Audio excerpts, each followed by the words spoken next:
Hello mga ka-RMTV. So sa video pong ito, ituturo ko sa inyo kung paano nga ba ma-recover ang inyong nakalimutang password sa Gmail. So wag natin patagalin. So panoorin nyo lang po ang aking mga step. So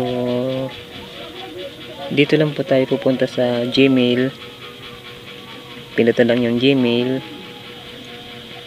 Then kung nakikita nyo po yung logo dito, pindutin nyo lang yan.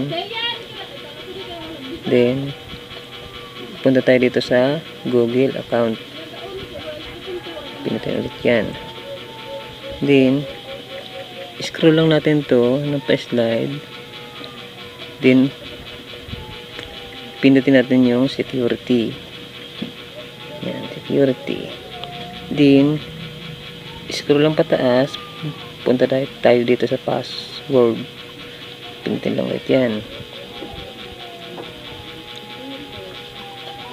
Hintayin lang natin mag-loading.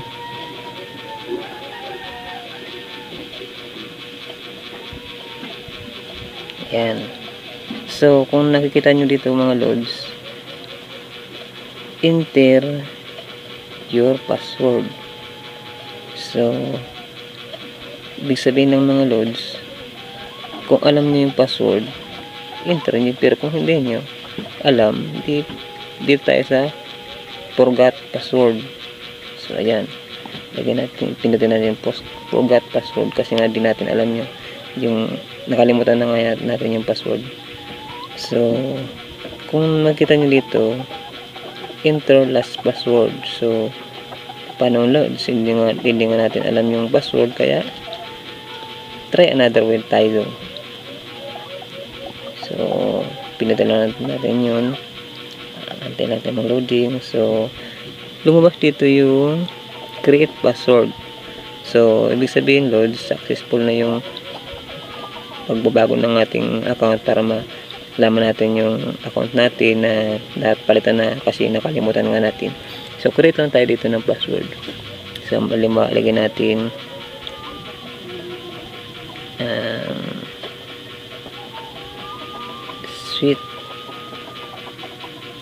setting EET ang ING, tapos lagyan natin numbers, diba, hashtag 44. So show lang natin dito sa logs para makita natin yun na nilagay natin, setting 44. So ilagay lang natin dito loads yung kung anong nilagay natin ng create password, lagay natin sa confirm. So confirm kung anong nilagay natin doon. So nasan yan, yan lang natin yan. So setting so yes,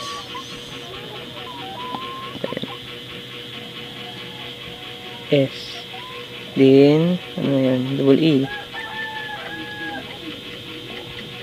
then T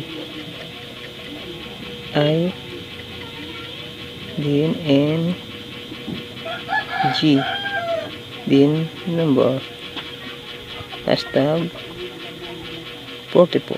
So yun. So kapag nagawa natin yan loads, isave na natin. So di madali. So balik natin loads sa kung anong ginawa natin sa create password, yun din ang gagawin sa confirm para masave natin yung bago natin gawa. So save yun, nakasave na yun. Antay lang natin mag-loading loads. So ang sabi dito,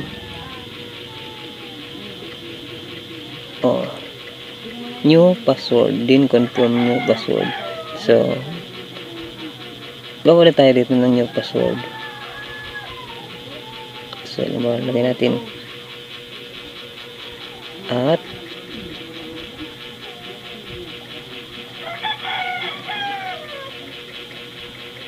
setting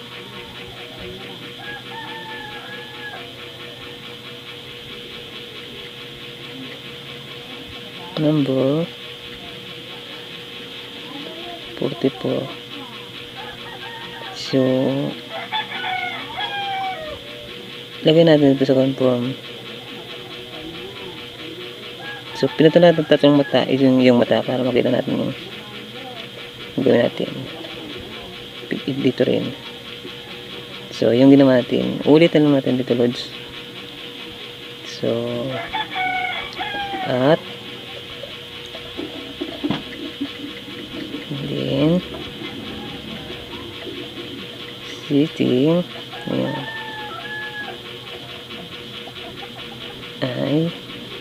ING, then hashtag 44. So, yun na, loads. Change password. Ayan.